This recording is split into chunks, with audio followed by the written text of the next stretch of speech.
Welcome to the Fundamentals of ISO 9001 e-course, Module 3. I'm Greg Peckford, founder of QualityCareerAdvancement.com.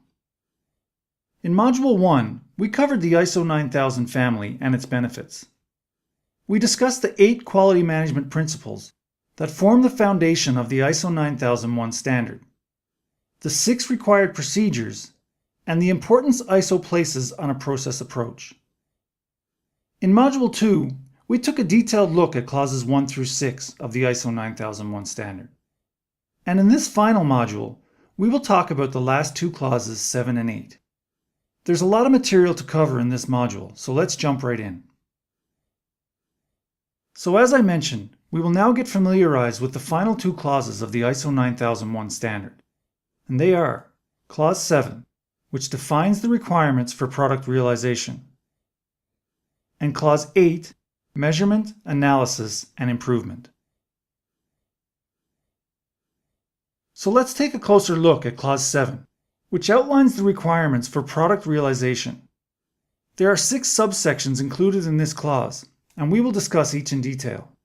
They are as follows: Planning of product realization, Customer-related processes, Design and development, Purchasing, Production and service provisions, and control of monitoring and measuring equipment. In the first 6 clauses of the ISO 9001 standard, we have been focusing on planning and implementation of an organization's quality management system. In this section, we begin to focus more on the product or service development and the requirements of a QMS to support this function. When planning for product realization, organizations must make some determinations on the following important aspects as appropriate to their product or service. Quality objectives and requirements based on the product or service produced. These are not to be confused with the quality objectives developed for the overall QMS, as discussed in Section 5.4, but specific objectives relating to the product itself. What processes and documentation are needed to meet product requirements, as well as the required resources necessary for the specific product or service.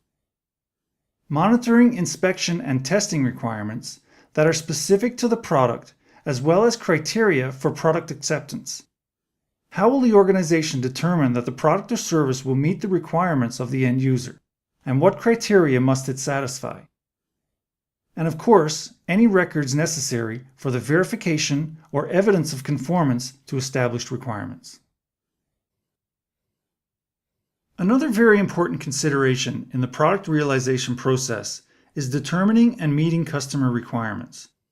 What customer-related processes must an organization put in place to ensure they are on track to meeting the customer's needs and expectations? Organizations must determine not only the requirements specified by the customer, but also those that have not been specified by the customer, but are necessary to meet the intended use of the product or service, as well as any statutory or regulatory requirements. Once the organization has determined all requirements related to the product or service, a review of those requirements must be performed in order to ensure that the organization has the capability to meet those requirements, and that all deficiencies or uncertainties have been resolved and documented. A process for adequate communication must also be determined and implemented in order to handle such things as product information, inquiries, contract issues, customer feedback, and complaints. In Section 7.3, ISO provides the requirements for product design and development. This section includes 7 subclauses: planning, inputs, outputs, review, verification, validation, and change control, all of which we will look at in separate detail now. The first subclause deals with the planning aspect of design and development. Organizations must plan for and determine the various stages of the design and development process, as well as determine the controls required while working through each stage. Appropriate review, verification, and validation processes must be determined for each stage of design and development. as well as the responsibility and authority requirements. Interfaces between all involved groups must be established and properly managed to ensure adequate communication and establish clear responsibility and assignments. The next subclause of the design and development process is the determination of inputs to product requirements. These inputs must include functional and performance requirements of the final product, statutory and regulatory requirements, any applicable information that can be extracted from other similar or previous design that may be relevant to the current design, all other relevant requirements that may be essential for the design and development process. Outputs of the design and development process must be verifiable against applicable inputs that we discussed in the previous slide and must be approved prior to use.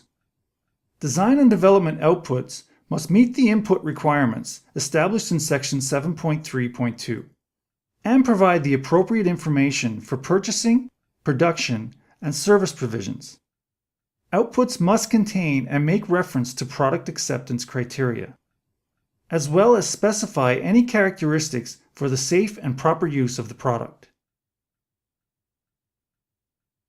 Throughout each stage of the design and development process, planned and systematic reviews shall be performed and recorded by appropriate representatives or stakeholders involved in each stage of the effort to evaluate the ability of design and development results to meet requirements, and to identify problems or deficiencies and propose required actions.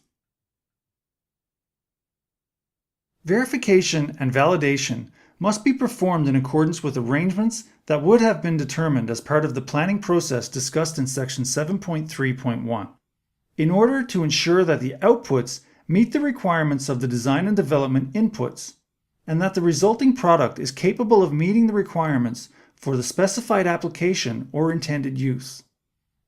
The validation process should be completed prior to product delivery if possible, or implemented wherever practical. Records of the verification and validation process, along with any necessary actions, must be established and maintained. It's inevitable that changes will be required at various stages of the design and development process. This should be expected and a process developed for managing and controlling those changes. Proper change management practices can mean the difference in success and failure. So when changes are required, they must be identified and recorded. As with the normal design and development process, all changes must be reviewed, verified, validated, and approved prior to implementation. Changes to one specific aspect can have consequences or effects on constituent parts, or on product that has been previously delivered, and these effects must be identified and mitigated. Let's move on now from the design and development process and discuss the ISO requirements for purchasing. It is unlikely that any one organization will develop or manufacture all components, raw materials, or services required for the final product. Therefore, outsourcing of various products or services will be required, and it is imperative that organizations manage and control this function effectively. In Section 7.4, ISO details the requirements for the following topics: purchasing process, purchasing information, and verification of purchased product. Having a controlled and well-developed process for purchasing is essential to maintaining quality in a final product. It's one thing to have a robust quality management system within your own organization, but if you are unable to control products or services procured throughout outside sources, then the margin for error will greatly increase. Organizations must ensure that purchased product conforms to specified requirements. Evaluate and select suppliers based on their ability to supply product in accordance with requirements. Establish criteria for selection, evaluation, and re-evaluation of suppliers, and maintain records of supplier evaluation and required actions.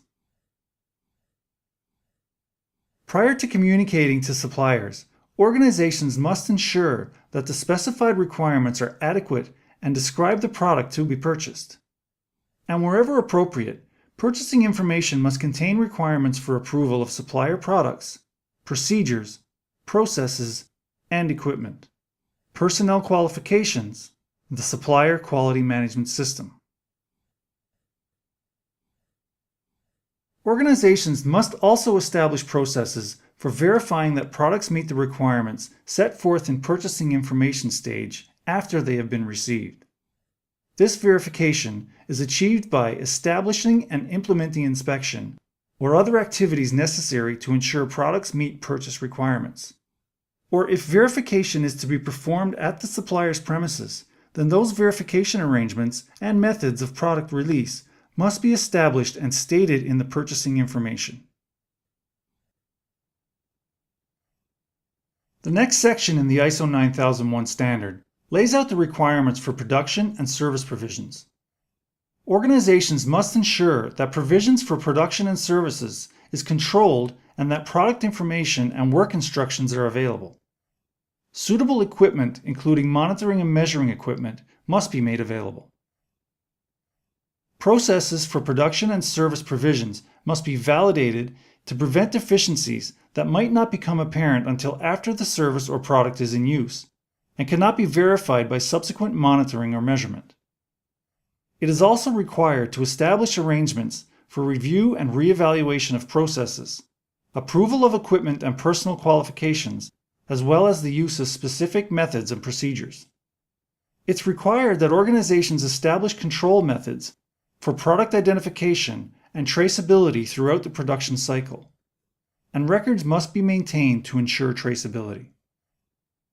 Maintaining strong customer relations is essential to sustaining business, and exercising care with customer property while under the organization's control is an important responsibility. Methods of identifying and safeguarding customer property, whether it be physical or intellectual property, must be established and reporting of deficiencies when they arise. Along with customer property, it is essential to maintain care and preservation of the product and all constituent parts throughout the production, storage, and delivery cycles. Determining the requirements and equipment needed for monitoring and measuring activities for ensuring product conformity is an extremely vital part of the product realization process. Organizations are required to establish processes to ensure monitoring and measurement activities are implemented in accordance with established requirements. Where applicable, monitoring and measuring equipment must be calibrated or verified at specified intervals against applicable international or national standards. If no such standard exists, the basis for calibration or verification must be recorded. Equipment must be adjusted or readjusted as necessary, and have identification for determining calibration status.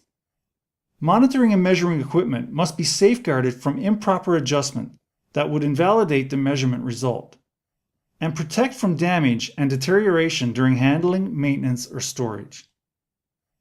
It is also required to assess and record results of calibration and verification, and assess and record the validity of previous results if a device is found to not meet requirements.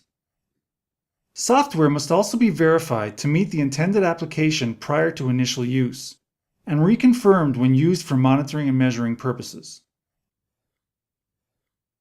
The final clause of the ISO 9001 standard covers measurement, analysis, and improvement.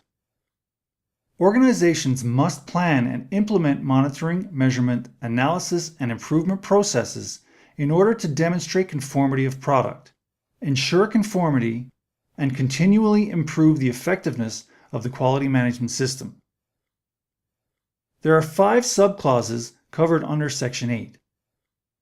General, monitoring and measurement, control of non-conforming product, analysis of data, and improvement. We will go through each clause starting with 8.2 in more detail now.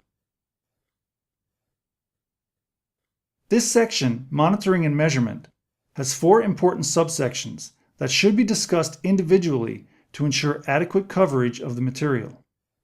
The 4 sections are Customer Satisfaction, Internal Audit, Monitoring and Measurement of Processes, and monitoring and measurement of product. Let's take a closer look at each one of these topics. The first section discusses the importance of customer satisfaction. As one of the performance measurements of the quality management system, organizations must monitor whether they are meeting the requirements and expectations of the customer. There are various methods of obtaining this information, and it is up to the organization to define them.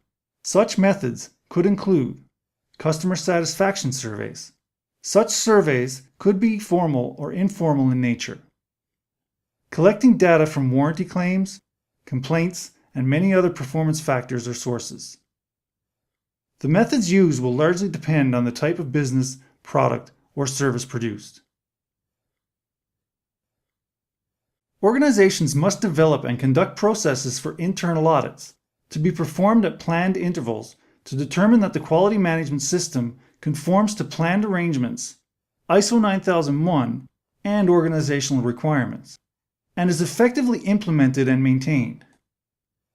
Audit processes should be developed while taking into consideration the status or importance of processes or areas to be audited, as well as the recorded results of previously performed audits.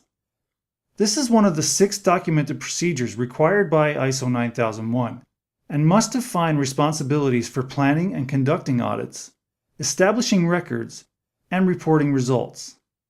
Ensure required corrective actions are taken and verified. Organizations must apply suitable methods for monitoring and measurement of the quality management system processes that will demonstrate the ability of processes to achieve desired results. When this is not achieved, corrective action must be taken as appropriate. As with its processes, organizations must also monitor and measure product characteristics in order to verify product requirements have been met. This is to be implemented at appropriate stages of the process, in accordance with planned arrangements, and evidence of conformity must be maintained. Along with this, appropriate records must indicate the person authorizing the product release. Section 8.3 deals with the requirements of the control of nonconforming product. A nonconforming product is a product that has been deemed defective or unacceptable and does not meet the requirements of established standards. It is essential that such product is properly identified and controlled to prevent unintended use and does not progress to final stage of production or get inadvertently released and delivered to the end user or customer. This is one of the 6 documented procedures required by ISO 9001 and must define the methods, responsibilities, and authorities for controlling nonconforming product. Clause 8.3 requires that organizations deal with the detected nonconforming products through one or more of the following methods. Take action to eliminate the nonconformity or obtain documented authorization by a relevant authority to use, release, or accept the product under concession. Take appropriate action should the nonconforming product be discovered prior to the delivery or intended use. Take action to prevent its original intended use or application. If a nonconforming product has been corrected, it must be re-verified to ensure conformity to applicable requirements. ISO 9001 requires that organizations gather and record data in the form of information, tests and measurement results, corrective actions, and many other forms of data in order to enable analysis of that data. Section 8.4 of the standard requires organizations to measure the health and effectiveness of the quality management system and to identify areas of improvement. This must include data collected from monitoring and measuring activities, and perform analysis of data to provide information on customer satisfaction, suppliers, conformity to product requirements, and characteristics of trends of processes and products. With all the requirements and emphasis the ISO 9001 standard places on the importance of organizations to adequately plan, control, monitor, and measure its quality management system, It places equal importance on the need to improve one's system based on the information gathered while performing day-to-day operations and implementing processes. Although the importance of improvement is mentioned throughout the standard, Section 8.5 covers this essential function in more detail. Organizations are required to continually improve the effectiveness of its quality management system through the use of its quality policy and objectives, audit results, analysis of data, corrective and preventive action, and management review.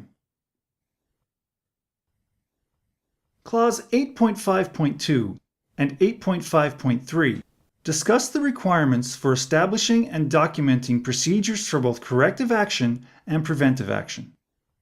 Both are equally important to the effectiveness and improvement of a QMS. One is reactive in nature, in the case of corrective action, which is addressing nonconformities that already exist. And the other is proactive, in the case of preventive action, which is identifying and eliminating the potential for a nonconformance to occur. Organizations are required to take necessary steps to eliminate causes of nonconformities or potential nonconformity in the case of preventive action, and to prevent their reoccurrence, or again, in the case of preventive action, the potential for their occurrence in the first place.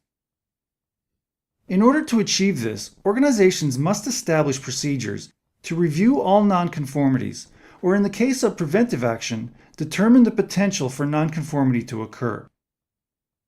Determine the cause of those nonconformities. It is important to get to the root cause of the nonconformance and not just place a superficial bandage on the issue. Evaluate the need for actions to be taken to prevent the reoccurrence of the nonconformance and address the root cause. Record the results of the findings and review the effectiveness of actions taken to eliminate the nonconformance. So that brings us to the end of the Fundamentals of ISO 9001 e-course. I hope you have enjoyed the course and now you have a better understanding of the ISO 9001 standard and its requirements, and will be able to use this information in your career and organization. Thank you so much for participating. I'm Greg Peckford. For additional information on quality management career development, please visit qualitycareeradvancement.com.